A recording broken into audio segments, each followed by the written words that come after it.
Hello बच्चों, आज government budget and the economy chapter से रिलेटेड एक टॉपिक है बच्चों, the measures of government budget. ये बहुत ही इम्पोर्टेंट है बच्चों, एग्ज़ाम्स में इसमें से पूछा जाता है। तो बच्चों, the measures of government budget, सबसे पहले हम बात करते हैं गवर्नमेंट रिसिप्ट और गवर्नमेंट एक्सपेंडिचर की, जो गवर्नमेंट बजट के टाइप कहे जाएंगे। कि जो डिफरेंस होता है बच्चों गवर्नमेंट रिसिप्ट कि सरकार को जो प्राप्तियां होने वाली हैं, सरकार के पास जो पैसा आना वाला है, और गवर्नमेंट जो एक्सपेंडिचर करने वाली है, वो मे बी बैलेंस हो सकता है कि जो रिसिप्ट हैं वो एक्सपेंडिचर के इक्वल हों, अर्थात जो रिवेन्यू मिल रहा है सरकार को वो एक्सपेंडिचर दोनों आपस में इक्वल हैं, तो वो बैलेंस हो जाएगा। ऐसे हो सकता है, या सरप्लस भी हो सकते हैं और डेफिसिट भी हो सकते हैं। तो यहाँ पर गवर्नमेंट बजट के जो टाइप बन जाते हैं बच्चों, गवर्नमेंट रिसिप्ट और गवर्नमेंट एक्सपेंडिचर के अकॉर्डिंग कि जो डिफरेंस है वो बैलेंस में भी हो सकता है, सरप्लस में भी और डेफिसिट में भी हो सकता है। तो उससे बनते हैं टाइप ऑफ गवर्नमेंट बजट्स। तो पहला नाम है बच्चों बजट का बैलेंस बजट। बैलेंस बजट का मतलब है कि जो सरकार के पास जो रेवेन्यू आ रहे हैं, जो पैसा आ रहा है सरकार के पास रिसिप्ट के रूप में, और जो एक्सपेंडिचर है जो सरकार खर्च कर रही है, वो दोनों आपस में इक्वल हैं। अगर 100 करोड़ रेवेन्यू मिल रहा है सरकार को और 100 करोड़ ही एक्सपेंडिचर है, तो इसका मतलब वो बैलेंस बजट कहा जाएगा। ये जो बजट है हाइपोथेटिकल है बच्चों, ऐसा अधिकतर नहीं होता है। सरप्लस बजट की अगर हम बात करें कि यहाँ पर जो रिसिप्ट हैं, जो सरकार के पास जो पैसा आ रहा है, जो रेवेन्यू है, वो ज़्यादा आ रहा है और एक्सपेंडिचर सरकार कम खर्च कर रही है। इसका मतलब अगर जो रिसिप्ट हैं, जो रेवेन्यू मिल रहा है सरकार को, वो 120 करोड़ का है सपोज, और जो एक्सपेंडिचर कर रही है सरकार 100 करोड़, इसका मतलब है कि जो रिसिप्ट हैं, जो रेवेन्यू है सरकार का, जो मिल रहा है सरकार को, पैसा आ रहा है सरकार के पास, वो ज़्यादा है एक्सपेंडिचर से। तो इसे कहेंगे हम सरप्लस बजट। ये जो बजट है बच्चों, इन्फ्लेशन को कंट्रोल करने के लिए बहुत अच्छा ये बजट है, अच्छा रहता है। डेफिसिट बजट, अब क्या है कि जो गवर्नमेंट के जो एक्सपेंडिचर हैं वो ज़्यादा हो जाते हैं रेवेन्यू से, कि एक्सपेंडिचर सरकार कर रही है 120 करोड़ और जो रेवेन्यू सरकार के पास जो प्राप्तियां हो रही हैं, सरकार को पैसा जो आ रहा है उसके पास, वो है 100 करोड़। इसका मतलब 120 ग्रेटर देन 100, तो ये कहा जाएगा बच्चों डेफिसिट है। अब गवर्नमेंट खर्चा ज़्यादा कर रही है, तो इसलिए इसे कहते हैं बच्चों डेफिसिट बजट। तो एक एक करके इनकी डेफिनेशन को क्लियर करते हैं बच्चों। The balance budget, government budget is said to be balanced budget, कि जो गवर्नमेंट बजट है उसको बैलेंस बजट कब कहेंगे हम, is said to be balance budget if estimated government receipt are equal to the estimated government expenditure। कि जो estimated government receipt हैं, जो गवर्नमेंट रिसिप्ट हैं, वो गवर्नमेंट जो एक्सपेंडिचर है उसके इक्वल हो जाती है, तो उसे कहते हैं बच्चों हम बैलेंस्ड बजट है। अर्थात 100 करोड़ गवर्नमेंट रिसिप्ट हैं और 100 करोड़ ही गवर्नमेंट का एक्सपेंडिचर है, खर्चा है, इसका मतलब दोनों आपस में इक्वल हैं, तो इसे कहते हैं बैलेंस। नाम से क्लियर है कि बैलेंस है, दोनों साइड इक्वल हैं। ये हाइपोथेटिकल है बच्चों, ये अधिकतर ऐसा नहीं होता है कि भाई जितनी रिसिप्ट हैं उतने ही एक्सपेंडिचर हो जाए, तो हाइपोथेटिकल इसको कहा जाता है। Surplus budget, government budget is said to be surplus budget. नाम से क्लियर,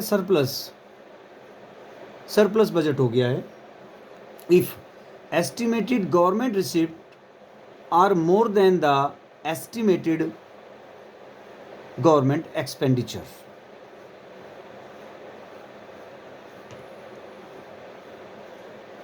कि गवर्नमेंट जो रिसिप्ट हैं वो ज़्यादा हो जाती हैं गवर्नमेंट एक्सपेंडिचर का मतलब सरकार के पास जो रिसिप्ट हैं, प्राप्तियां जो हैं वो ज़्यादा आ रही हैं सरकार के पास, जबकि खर्चा सरकार कम कर रही है।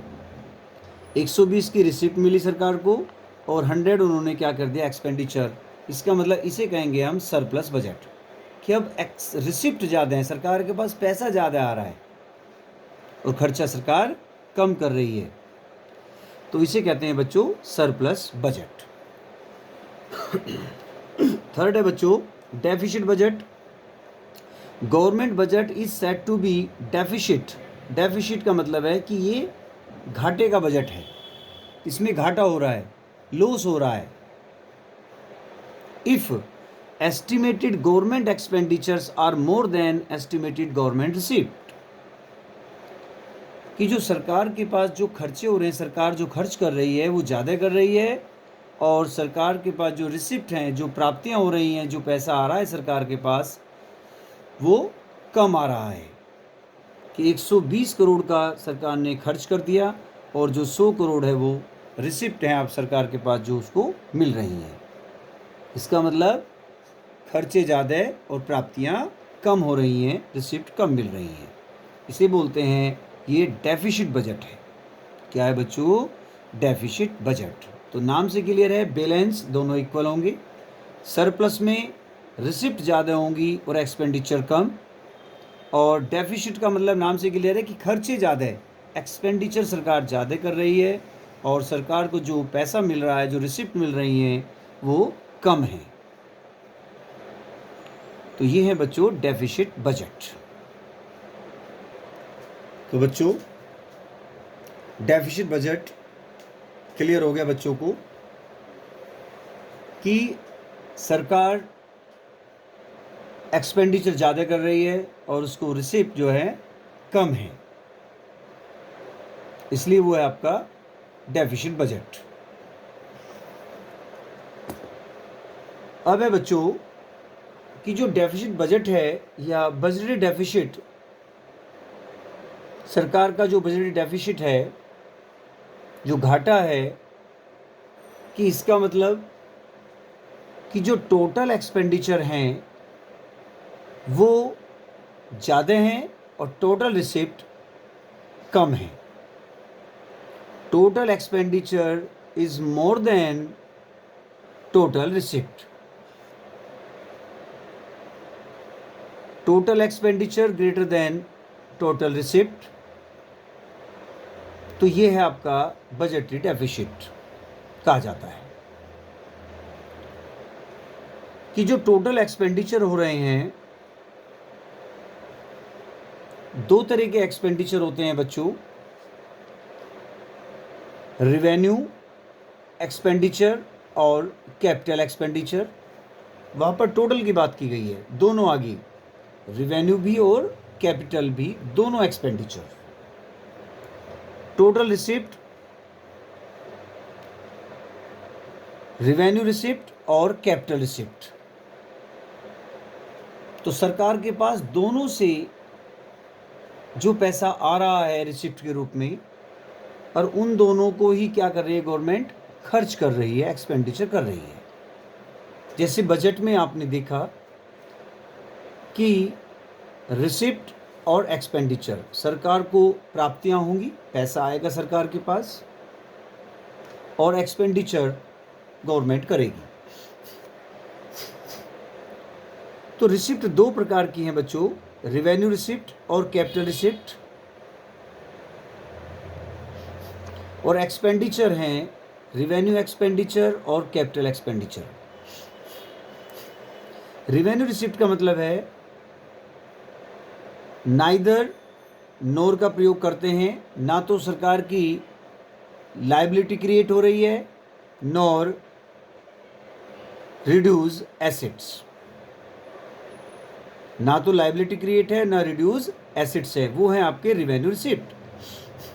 जैसे इनकम टैक्स हो गया, जीएसटी हो गया, पेनल्टी फाइन है, interest received, grant received, assets property, ये टैक्स और नॉन टैक्स हैं, वो क्या है? Revenue receipt. कैपिटल रिसिप्ट्स में लायबिलिटी क्रिएट है, आइदर लायबिलिटी क्रिएट और रिड्यूस एसेट्स, तो वो है बच्चों कैपिटल रिसिप्ट्स। आइदर और का प्रयोग है borrowing, recovery of loan, disinvestment, borrowing from RBI, borrowing from public, rest of the world. तो borrowing, recovery of loan, disinvestment, ये क्या है? Capital receipts. तो जो रिसिप्ट है आपकी टोटल रिसिप्ट, इन दोनों का टोटल है, रिवेन्यू रिसिप्ट और कैपिटल रिसिप्ट का। सपोज कि जो रिवेन्यू रिसिप्ट हैं वो 150,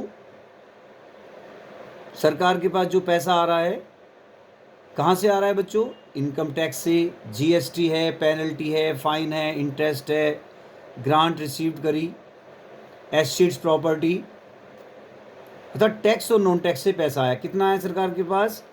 150 रुपये। और कैपिटल रिसिप्ट से जो पैसा आ रहा है बच्चों, borrowing, recovery of loan, disinvestment से आ रहा है 50। तो इन दोनों का टोटल हो गया बच्चों 150 और 50, तो 200 हो गया। तो रिसिप्ट कितनी होगी आपकी? टोटल रिसिप्ट कितनी हो गई? 200। तो टोटल रिसिप्ट 200 आ गई।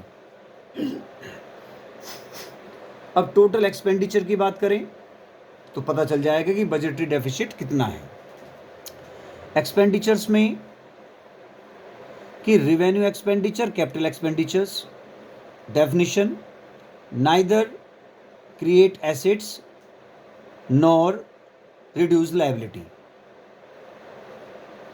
ना तो एसेट्स क्रिएट हो रहे हैं और ना लायबिलिटी रिड्यूस हो रही है, जिसे कहते हैं रिवेन्यू एक्सपेंडिचर। यहाँ से सरकार को जो पैसा है सरकार वो खर्च कर रही है इन पे रिवेन्यू एक्सपेंडिचर के रूप में। पेमेंट ऑफ सैलरीज, जो सैलरी का पेमेंट करती है सरकार, pension, old age pension, interest, health services, इन पर खर्च कर रही है, डिफेंस सर्विसेज पर, एक्सपेंडिचर ऑन स्कॉलरशिप वगैरह उस पर खर्चा है सरकार का। तो ये है रिवेन्यू एक्सपेंडिचर। तो सरकार जो खर्च कर रही है 200 रुपीज़ रिवेन्यू एक्सपेंडिचर पर खर्च कर रही है। तो कितना कर रही है? 200। और कैपिटल एक्सपेंडिचर पर कितना खर्च कर रही है? 150। डेफिनेशन क्या थी? आइदर क्रिएट एसेट्स और रिड्यूस लायबिलिटी। आइदर और का प्रयोग है।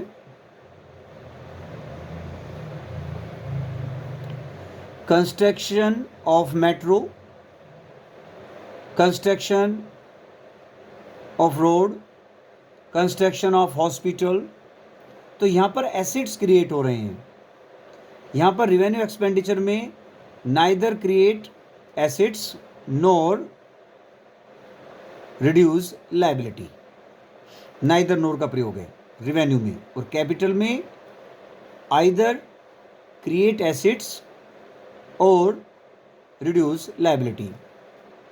तो मेट्रो, कंस्ट्रक्शन ऑफ मेट्रो का हो रहा है, तो इसका मतलब सरकार की प्रॉपर्टी तैयार हो रही है, एसेट्स तैयार हो रहे हैं, रोड बन रही हैं, हॉस्पिटल्स हैं, परचेज ऑफ मशीनरी, सरकार ने मशीनरी को परचेज किया है, और रीपेमेंट ऑफ लोन, जिससे क्या होता है, लायबिलिटी रिड्यूस होती है रीपेमेंट ऑफ लोन में। तो यहाँ से जो सरकार है इस पर जो पैसा खर्च कर रही है वो है 150 रुपीज़ कैपिटल एक्सपेंडिचर। इन दोनों का टोटल हो गया बच्चों 200 प्लस 150 350, तो टोटल एक्सपेंडिचर आ गया 350। तो total expenditure 350 minus total receipt जो हैं वो है 200, 350 और 200, तो कितना आ गया 150। तो ये आ गया बच्चों बजटरी डेफिसिट। तो बजटरी डेफिसिट्स को क्लियर हो गया आपको कि 150 रुपीज़ का आ गया बजटरी डेफिसिट। तो बजटरी डेफिसिट को अब सरकार के अकॉर्डिंग 3 भागों में इसको डिवाइड किया गया है। डेफिसिट को रिवेन्यू डेफिसिट, फिस्कल डेफिसिट और प्राइमरी डेफिसिट की जो घाटा है उसको अलग अलग कर दिया गया है। रिवेन्यू डेफिसिट अलग हो जाएगा, फिस्कल डेफिसिट अलग, और प्राइमरी डेफिसिट जो करंट का डेफिसिट है वो आपका अलग होगा। तो एक एक करके इनको बच्चों हम समझते हैं। तो पहला है बच्चों रिवेन्यू डेफिसिट। तो फर्स्ट है रिवेन्यू डेफिसिट। तो नाम से क्लियर कि डेफिसिट है, इसका मतलब घाटा हो रहा है किसमें, रिवेन्यू में, राजस्व घाटा है। इसका मतलब क्लियर है कि सरकार जो एक्सपेंडिचर है वो ज़्यादा कर रही है और सरकार को रिसिप्ट कम मिल रही है। इसका मतलब कौन से हैं, रिवेन्यू डेफिसिट, रिवेन्यू एक्सपेंडिचर ज़्यादा और रिवेन्यू रिसिप्ट कम आ रही हैं सरकार के पास। खर्चा ज़्यादा है, एक्सपेंडिचर सरकार ज़्यादा कर रही है, revenue expenditure. Definition, it's refers to the excess of the revenue expenditure, कि जो रिवेन्यू एक्सपेंडिचर है उसकी एक्सिस हो रही, अधिकता हो रही है ओवर रिवेन्यू रिसिप्ट। किस पर, रिवेन्यू रिसिप्ट, अर्थात रिवेन्यू एक्सपेंडिचर ज़्यादा है और रिवेन्यू रिसिप्ट कम during the given fiscal year.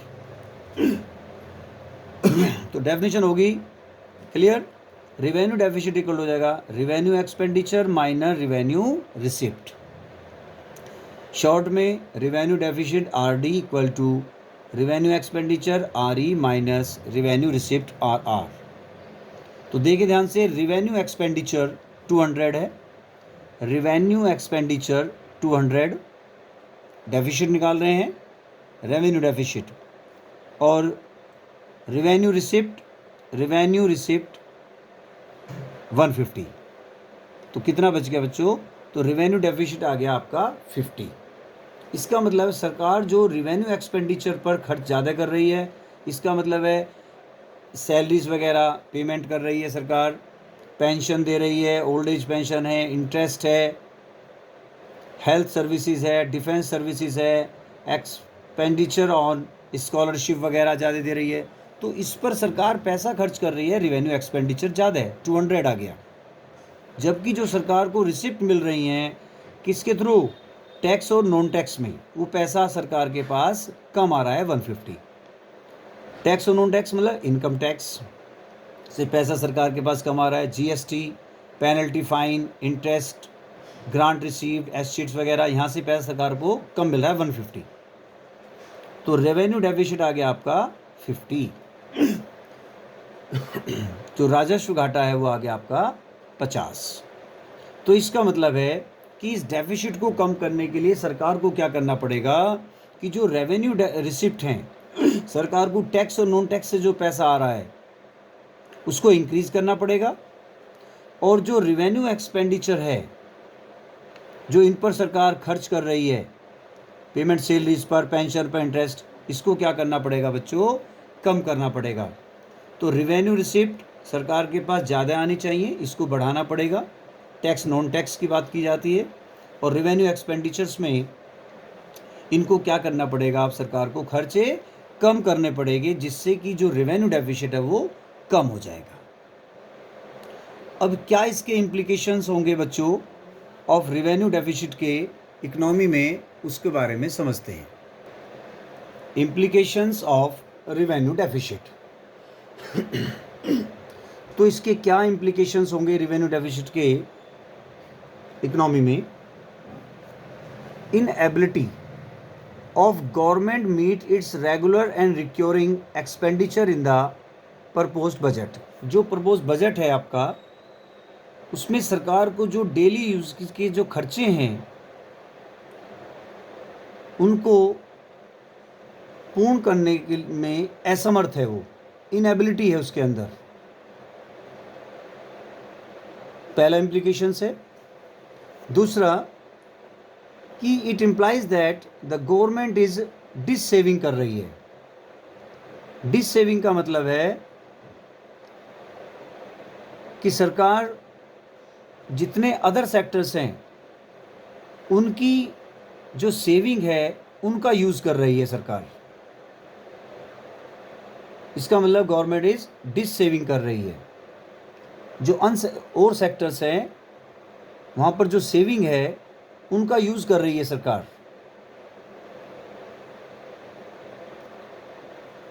Government has to make up this deficit.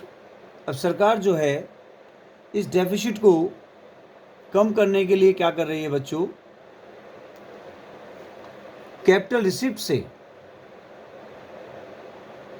जैसे बोरोइंग, डिसइन्वेस्टमेंट, इसको सरकार को करना पड़ा है कि जो डेफिसिट और कम हो जाए।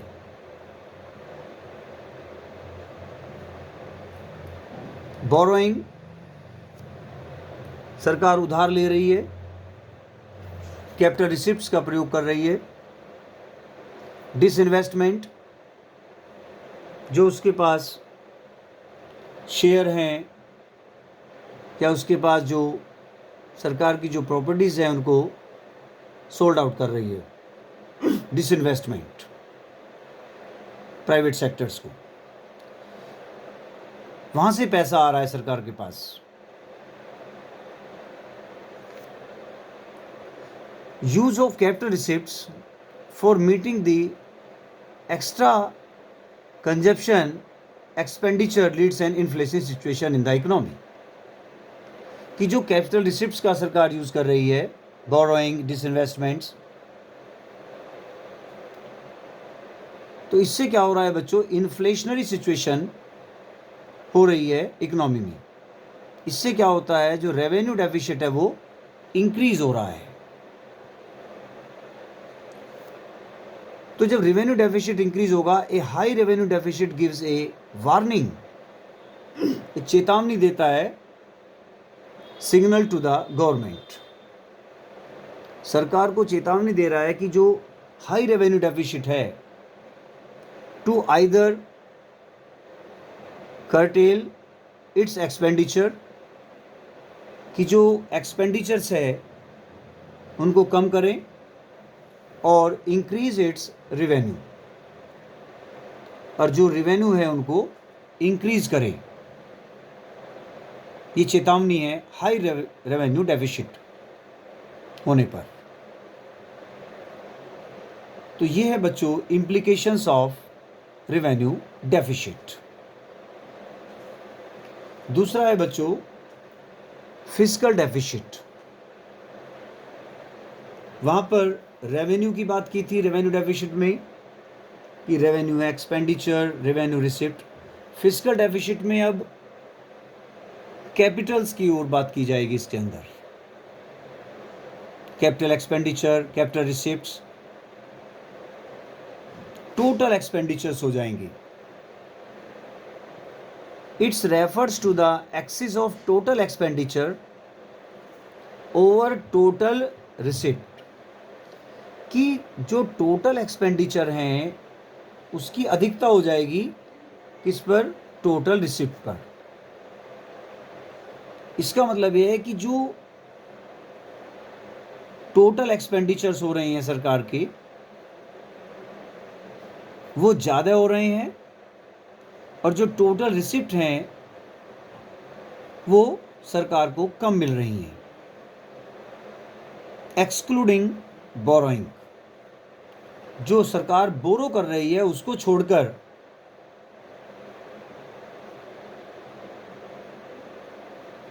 तो बच्चों during the given fiscal year excluding borrowing, जो सरकार उधार ले रही है उसको छोड़कर कि जो टोटल एक्सपेंडिचर हैं वो टोटल रिसिप्ट से क्या हो जाते हैं बच्चों, एक्सीज हो जाते हैं, अधिक ज़्यादा हो जाते हैं। Formula, the fiscal deficit is equal to total expenditure minus total receipt excluding borrowing. Short में F D equal to fiscal deficit equal to, जो टोटल एक्सपेंडिचर की बात करिए, दो तरह के एक्सपेंडिचर्स हैं, रिवेन्यू एक्सपेंडिचर और कैपिटल एक्सपेंडिचर, दोनों का सम टोटल हो गया, minus receipt, revenue receipt plus capital receipts other than borrowing excluding borrowings, उधार को छोड़कर जो कैपिटल रिसिप्ट है। जो कैपिटल रिसिप्ट वाली हैं इन्हें बोला जाता है बच्चों नॉन डेप्ट creating capital receipts, CR, non डेप्ट क्रिएटिंग कैपिटल रिसिप्ट्स। और जबकि ये जो रिवेन्यू रिसिप्ट हैं इन्हें कहते हैं बच्चों डेप्ट क्रिएटिंग कैपिटल रिसिप्ट। इसके अंदर बोरोइंग की बात की है, इसके अंदर बोरोइंग नहीं होती कैपिटल रिसिप्ट्स में। तो सपोज जो टोटल एक्सपेंडिचर हो रहे हैं, जो गवर्नमेंट खर्च कर रही है, दोनों को मिलाकर रिवेन्यू एक्सपेंडिचर और कैपिटल एक्सपेंडिचर में सपोज जो है 5000, दोनों को जोड़कर 5000 रुपीज़ सरकार एक्सपेंडिचर कर रही है, जबकि जो रिसिप्ट हैं उसके पास मिल रही हैं 4500। बोरोइंग नहीं है उसके अंदर, केवल रिवेन्यू रिसिप्ट और कैपिटल रिसिप्ट हैं। कितनी है? 4500। यहाँ से इतना पैसा सरकार के पास आ रहा है, तो कितना डिफरेंस हो गया बच्चों? 500। 5000 माइनस 4500 बराबर हो गया बच्चों 500। तो ये जो है फिस्कल डेफिसिट है। तो फिस्कल डेफिसिट कितना आ गया? 500 रुपीज़ का। अब ये जो डेफिसिट हुआ, अब सरकार क्या करेगी? बोरो करेगी, कि अब पता चल गया उसको कितना पैसा उसको बोरो करना है। 500 रुपीज़ बोरो करेगी, उधार लेगी अब, इसलिए फिस्कल डेफिसिट को कहा जाता है बच्चों बोरोइंग। तो फिस्कल डेफिसिट किसके बराबर होती है? बोरोइंग के बराबर। Clear? Implications of fiscal deficit के क्या इम्प्लीकेशंस होंगे? नंबर 1, सबसे पहला इकोनॉमी में पड़ेगा डेब्ट ट्रैप, ऋण जाल में वो फंस जाएगी सरकार, कि total borrowing of the government, सरकार ने टोटल बोरोइंग करा, सरकार का जो है कुल उधार, बोरोइंग करने के बाद फिर उसका क्या करेगी? जो प्रिंसिपल अमाउंट है उसको भी रीपेमेंट करेगी और साथ में इंटरेस्ट भी पे करेगी। तो एक तरह से वो डेब्ट ट्रैप में फंसती चली जाएगी, क्योंकि जो बोरो कर रही है सरकार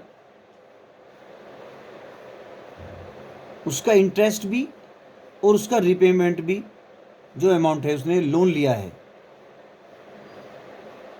फिर दोबारा से उसको फिर लोन लेगी, फिर उसका रीपेमेंट होगा प्रिंसिपल अमाउंट का, उसका इंटरेस्ट भी।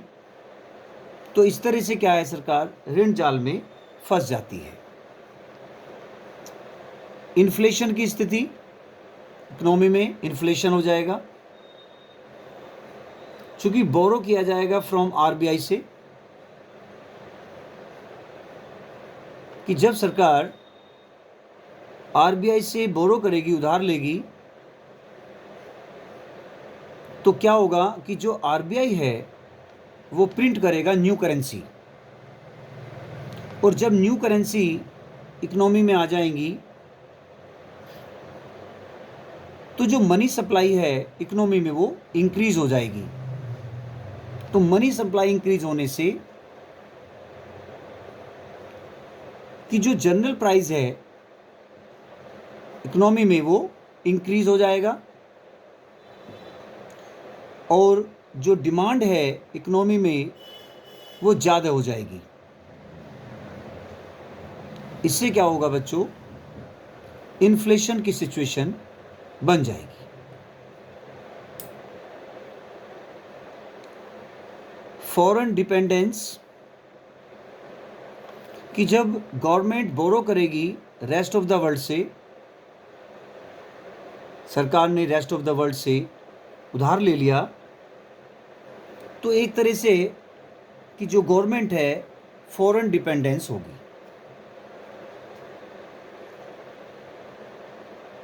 तो फॉरेन डिपेंडेंस भी एक इम्प्लीकेशंस है फिजिकल डेफिसिट का। इन्फ्लेशन, डेब्ट trap, hampers the future growth, hampers the future growth, borrowing increase the financial burden कि जैसे बोरोइंग सरकार ले रही है, उधार ले रही है, उससे क्या होगा, increase the financial burden for future generation कि जो फ्यूचर की जनरेशन होगी उसके लिए क्या हो जाएगा, फाइनेंशियल बर्डन, क्योंकि उधार ले रही है सरकार, तो फाइनेंशियल जो बर्डन है वो इंक्रीज होगा। तो इसलिए कहा गया है कि हैम्पर्स द फ्यूचर ग्रोथ। तो ये भी क्या है इसका बच्चों, एक इम्प्लीकेशंस है।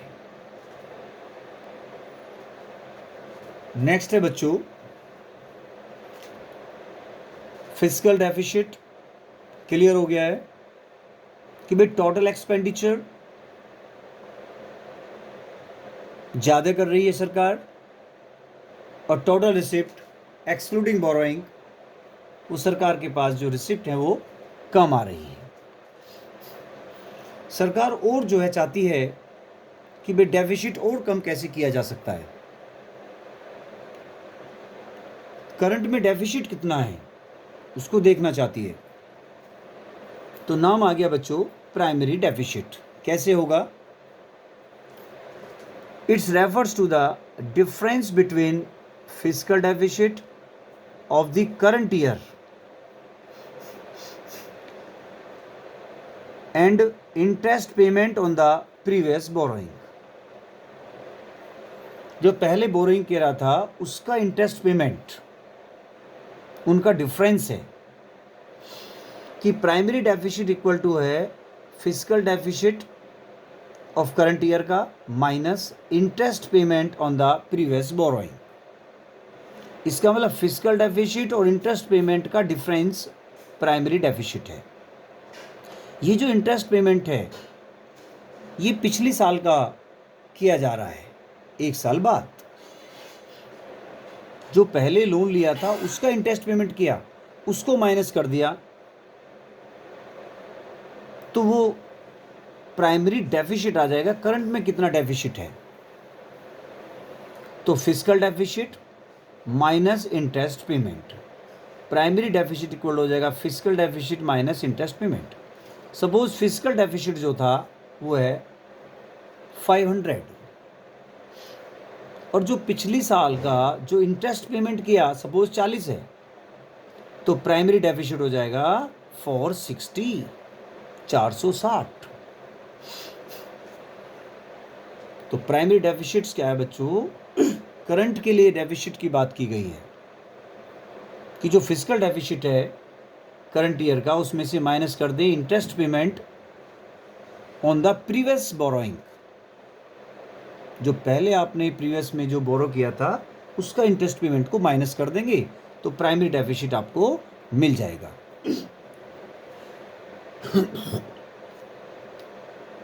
What happen when primary deficit zero, क्या होगा जब प्राइमरी डेफिसिट जीरो हो। तो प्राइमरी डेफिसिट अगर जीरो हो जाएगा तो जो फिजिकल डेफिसिट है वो इंटरेस्ट पेमेंट के इक्वल हो जाएगा। कैसे, primary deficit equal to fiscal deficit minus interest payments, formula है वी नो दैट। ये देखिए primary deficit equal to fiscal deficit minus interest payments. Primary deficit को जीरो, ये रहा जीरो वैल्यू रख दी, equal to fiscal deficit minus interest payment. Solve करें तो फिजिकल डेफिसिट इक्वल टू हो जाएगा, ये इधर आके प्लस हो गया, जीरो प्लस इतना अर्थात इंटरेस्ट पेमेंट, दोनों आपस में कैसे हो गए, इक्वल। दोनों कैसे हो गए? Physical deficit equal to interest payment. इसका मतलब क्या हुआ बच्चों? It means that the government has to borrow only, केवल सरकार जो है बोरो करती है ऑन अकाउंट ऑफ, किसके लिए? इंटरेस्ट पेमेंट के लिए। कि सरकार जो बोरो कर रही है केवल उसको क्या करना है? इंटरेस्ट पेमेंट करना है, इसलिए सरकार क्या करती है? बोरो करती है। ओके बच्चों, तो ये है आपका प्राइमरी डेफिसिट। इस चैप्टर से रिलेटेड न्यूमेरिकल्स हैं, एग्जाम में 3 मार्क्स का एग्जाम में पूछ लेते हैं बच्चों, अधिकतर आता है 3 मार्क्स एग्जाम में पूछ सकते हैं इसका। तो सबसे पहले इसके फार्मूले याद होने चाहिए। Revenue deficit equal to revenue expenditure minus revenue receipt. Revenue की बात करिए, दोनों जगह रेवेन्यू आएगा। फिजिकल डेफिसिट में total expenditure minus total receipt excluding borrowing. तो total expenditure revenue expenditure plus capital expenditure, revenue receipt plus capital receipt other than borrowing, non डेप्ट creating capital receipts. Okay, और फिजिकल डेफिसिट का एक formula ये हो गया बच्चों, एक हो गया physical deficit equal to borrowing. अगर एग्जाम में आपको केवल बोरोइंग दिया है तो डायरेक्ट आंसर आ जाएगा, फिजिकल डेफिसिट की वैल्यू जाएगी बोरोइंग के बराबर। अगर क्वेश्चन न्यूमेरिकल में बोरोइंग आपको गिवन है तो फिर डायरेक्ट आंसर आ गया बोरोइंग के इक्वल है फिजिकल डेफिसिट। और अगर रेवेन्यू एक्सपेंडिचर कैपिटल एक्सपेंडिचर दे रखे हैं तो ऊपर वाला फार्मूला आप अप्लाई करेंगे। और प्राइमरी डेफिसिट के लिए जो फिजिकल डेफिसिट आएगा उसमें से माइनस कर देंगे इंटरेस्ट पेमेंट। जैसे पहला क्वेश्चन है इसका, कैलकुलेट द फॉलोइंग, जो हमें डाटाज दिए गए हैं कैलकुलेट करना है, रेवेन्यू डेफिसिट, फिजिकल डेफिसिट और प्राइमरी डेफिसिट। केवल फार्मूले पर फोकस करें आप। ये पार्टिकुलर्स में करोड़ में वैल्यू दी गई है। Capital receipt net of borrowings 95, revenue expenditure 100, interest payments 10, revenue receipts 80, capital expenditure 110। तो पहले निकालते हैं रेवेन्यू डेफिसिट। डेफिसिट है इसका मतलब खर्चे ज़्यादा है, रेवेन्यू है तो revenue expenditure minus revenue receipt. Revenue expenditure कितना है बच्चों? ये रहा 100 माइनस रेवेन्यू रिसिप्ट कितनी है? 80। तो 100 में से 80 गया बच्चों 20 करोड़, एक आंसर आ गया। सेकंड, फिजिकल डेफिसिट फार्मूला लिखें, बोरोइंग है नहीं है ना, नहीं दे रखा बोरोइंग, तो बड़े वाला फार्मूला लगाएं, revenue expenditure plus capital expenditure minus revenue receipt plus capital receipt net of borrowing या एक्सक्लूडिंग बोरोइंग। बात एक ही है कि बोरोइंग को छोड़ना है, जो उधार है उसको छोड़कर बाकी जो कैपिटल रिसिप्ट है। रेवेन्यू एक्सपेंडिचर ये रहा बच्चों, revenue expenditure 100, capital expenditure 110 minus revenue receipt ये रही 80 plus capital receipt net of borrowing या एक्सक्लूडिंग बोरोइंग ये रहा capital receipt net of borrowings 95। Solve कर लें, 100 और 110 210 माइनस 80 और ये 175, तो माइनस करके कितना आ गया 35। तो इतने करोड़ आ गया फिजिकल डेफिसिट। प्राइमरी डेफिसिट और निकालना है, fiscal deficit minus interest payment. Physical deficit कितना है बच्चों? 35 माइनस इंटरेस्ट पेमेंट ये रहा 10, तो कितना हो गया बच्चों? 25 करोड़। तो क्लियर हो गया तीनों, रेवेन्यू डेफिसिट, फिजिकल डेफिसिट और प्राइमरी डेफिसिट। इनके फार्मूले याद होने चाहिए, वैल्यू आपने क्वेश्चन में से लिखनी है। नेक्स्ट क्वेश्चन है बच्चों, calculate revenue deficit, physical deficit of the following datas. ये हमें डाटा दिए गए हैं, इसके अकॉर्डिंग आपने रेवेन्यू डेफिसिट और फिजिकल डेफिसिट कैलकुलेट करना है।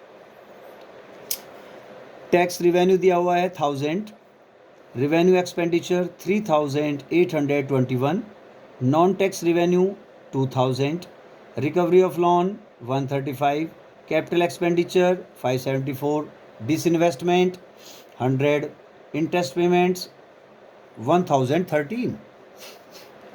तो पहला निकालना है बच्चों रिवेन्यू डेफिसिट। तो डेफिसिट की बात कर रहे हैं तो फिर वही है, एक्सपेंडिचर ज़्यादा है, तो revenue expenditure minus revenue receipt.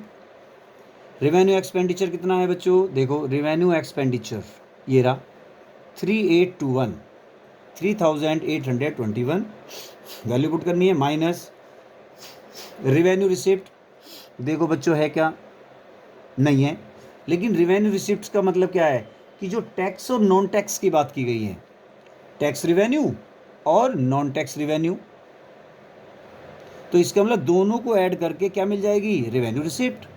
क्योंकि सरकार के पास जो पैसा आ रहा है वो कहाँ से आ रहा है, टैक्स और नॉन टैक्स से।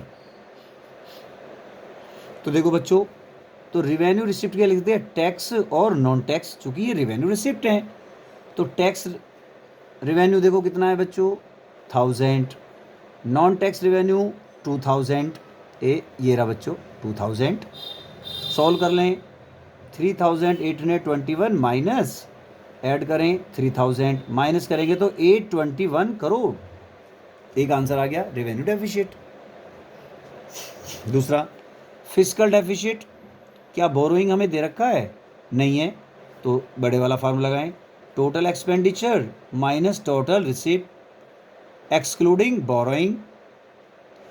अब टोटल एक्सपेंडिचर आप ऐसे लिख सकते हैं, revenue expenditure plus capital expenditure minus revenue receipt plus capital receipt excluding borrowing. Capital receipt के साथ है एक्सक्लूडिंग बोरोइंग। रिवेन्यू एक्सपेंडिचर ढूंढो बच्चों, revenue expenditure 3821 plus capital expenditure ये रहा 574 माइनस रिवेन्यू रिसिप्ट, नहीं है, रिवेन्यू रिसिप्ट वही है, रिवेन्यू रिसिप्ट क्या होती है, टैक्स और नॉन टैक्स से जो पैसा आ रहा है, तो ये रहा टैक्स और नॉन टैक्स का हो जाएगा। कैपिटल रिसिप्ट, कैपिटल रिसिप्ट है क्या इसमें देखते हैं, कैपिटल रिसिप्ट नहीं है, लेकिन कैपिटल रिसिप्ट्स का क्या था बच्चों कि जो एग्जांपल्स थे जैसे रिकवरी ऑफ लोन, डिसइन्वेस्टमेंट, ये क्या थे हमारे कैपिटल रिसिप्ट। तो उनको देखते हैं बच्चों कहां पर है, लेकिन एक्सक्लूडिंग बोरोइंग, इसमें बोरोइंग हमें नहीं लेना है, ओके। तो रिकवरी कैपिटल रिसिप्ट की जगह रिकवरी ऑफ लोन और डिसइन्वेस्टमेंट, ये रहा रिकवरी ऑफ लोन, ये रहा बच्चों 135, रिकवरी ऑफ लोन्स 135 है, डिसइन्वेस्टमेंट 100, ये रहा disinvestment 100, recovery of loan 135। Non tax से कितना है, नॉन टैक्स, टैक्स का 1000 है, नॉन टैक्स का है बच्चों 2000, नॉन टैक्स का क्या है, ये रहा 2000, टैक्स का कितना है 1000, टैक्स रिवेन्यू 1000 है, डिसइन्वेस्टमेंट 100 और रिकवरी ऑफ लोन ये वाला 135। सॉल्व कर लेते हैं, 3821 574 को ऐड करेंगे तो 4395 माइनस 2000 1000 100 135 3235, ये ऐड कर लिया और माइनस किया कितना बचा 1160 करोड़। तो ये क्या आ गया बच्चों, फिस्कल डेफिसिट। क्लियर है बच्चों, न्यूमेरिकल बहुत इजी आने हैं एग्जाम में, थोड़ा सा आप ध्यान देंगे, फार्मूले आपके याद होने चाहिए बच्चों और प्रैक्टिस ज़्यादा करें। ओके बच्चों, हमेशा ध्यान रखें, अपनी तैयारी करते रहें और अपना स्वास्थ्य का ज़रूर ध्यान रखें बच्चों, ठीक है बच्चों, ओके। और ये वीडियो अच्छा लगा है तो इसको लाइक करिए और अगर शेयर करेंगे तो उसको हमें बहुत अच्छा लगेगा। ओके बच्चों, टेक केयर, थैंक यू।